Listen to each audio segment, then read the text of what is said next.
Mas agora eu quero analisar com ele, Lorival Santana, a gente começar, Lorival, a olhar agora os argumentos que foram colocados nesse instante ali no Conselho de Segurança da ONU, primeiro pelo lado iraniano. O que disse o representante do Irã? Vou até pegar aqui as minhas anotações. Ele disse que o Irã exerceu o seu direito de autodefesa por conta do ataque que tinha sofrido a sua embaixada na Síria, que a ação já terminou, que foi proporcional, voltada para alvos militares, chamou atenção para os ataques em Gaza e disse que não financia outros grupos dentro do país, dentro da região.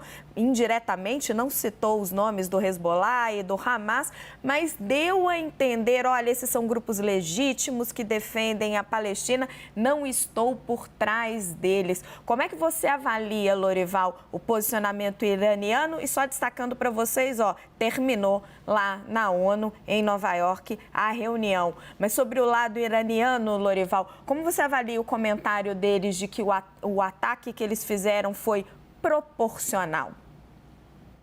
Exato, eu acho que é interessante essa ênfase que ele deu ao fato de que o ataque já terminou e de que foi contra alvos militares e de que os projéteis foram interceptados. Isso é bastante interessante, né? Porque agora eles estão realmente tentando evitar que Israel responda, ou que Israel encontre espaço de legitimidade para responder, né?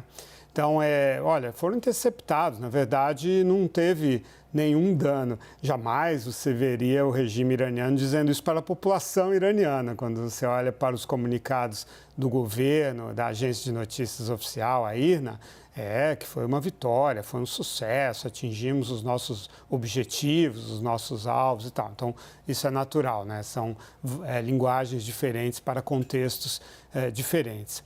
O que me chama muita atenção nessa reunião, ela marca muito o distanciamento da Rússia em relação a Israel, que essa crise toda vem pronunciando, né, vem tornando mais pronunciado. Veja, Israel só conseguiu fazer aquele ataque do dia 1º de abril contra a instalação iraniana em Damasco porque a Rússia tomou a decisão de não fornecer ao regime sírio baterias antiaéreas S-400 que são capazes de derrubar os aviões israelenses. Essa foi uma decisão política do Putin, que é muito próximo de Netanyahu. Pessoalmente, são muito próximos. Foi Netanyahu que informou, um enviado do Netanyahu, que em 2016 informou a um membro do grupo do Trump na campanha, que os russos tinham hackeado o banco de dados da campanha democrata, aquele ataque informacional que ajudou bastante na eleição do Trump em 2016. Então, existe esse triângulo aí, Netanyahu, Putin e Trump. Os três são bastante alinhados. Agora, hoje a Rússia depende do Irã para receber exatamente esses drones, os mesmos drones que foram usados contra Israel, são usados cotidianamente contra a Ucrânia, né? E a Rússia usa os drones iranianos e também foguetes. Então, hoje a Rússia depende do Irã. A Rússia não gostaria de ter uma relação hostil com Israel, porque um apoio de Israel à Ucrânia seria mais um complicador para a Rússia.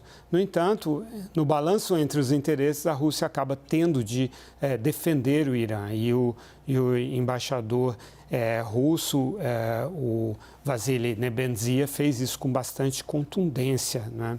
Muito diferente da posição da China. A China fez um apelo pelo cessar-fogo, que é, claro, uma posição contrária aos interesses de Israel. Mas é um apelo mais genérico, né? Não é um alinhamento tão claro contra o Irã.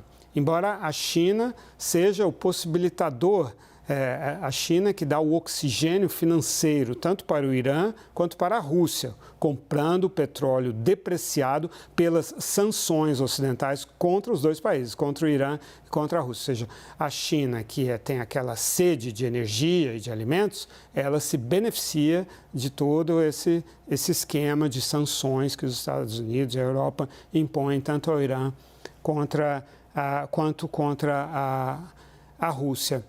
Bom, os Estados Unidos numa posição já de bastante reaproximação com Israel. Lembre-se que na última reunião do Conselho de Segurança sobre essa questão foi a primeira vez que Estados Unidos se abstiveram e com isso possibilitaram a aprovação de uma resolução que era contra os interesses de Israel, porque exigia o cessar-fogo na faixa de Gaza. Golpe de mestre de Benjamin Netanyahu. No dia 1º de abril, atacou o Irã de uma forma que obrigava o Irã a responder e respondeu de forma contundente.